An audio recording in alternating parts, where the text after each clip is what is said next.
I recently wrote a legacy for my grandchildren.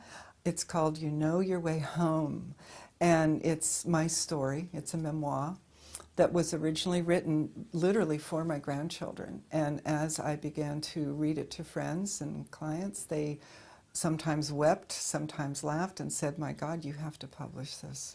Well, I think it's everybody's story, really. I mean, yes, I'm a psychic, but it's really a story of a woman's journey.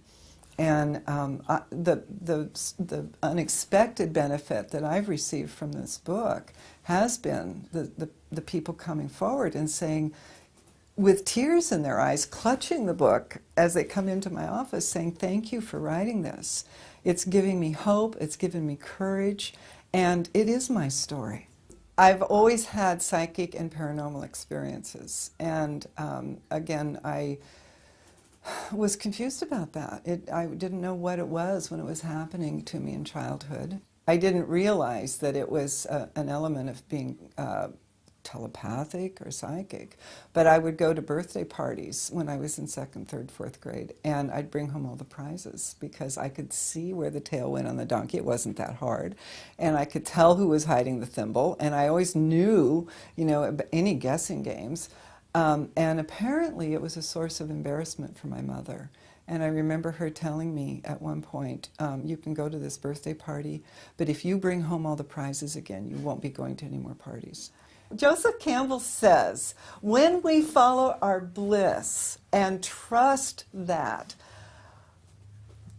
doors open where there wouldn't be a door for anybody else. When we're listening to our authentic voice inside, whether it's being a psychic or a violinist or an actress or a mechanical engineer or whatever it is, if we're following our bliss, doors will open where they wouldn't open for anybody else. I thought I was special. I thought I was really invested in my specialness. And what I realized was I wasn't special, I was human. But it wasn't until I sat in a group of people in pain with the same psychic and emotional pain I had that I realized that my humanness. Well, I believe You Know Your Way Home is powerful because it's just so raw, it's so gutsy, it's so, I become very vulnerable in the telling of the story. And frankly, in the 12-step program, we learn that healing takes place by listening to the stories of others. By telling the stories, by hearing the stories, we experience a healing. Well, it's so honest. I got to tell you, it's just gut-wrenching honesty. And it's fun. There's a lot of twists and turns in it. There's a lot of aha moments.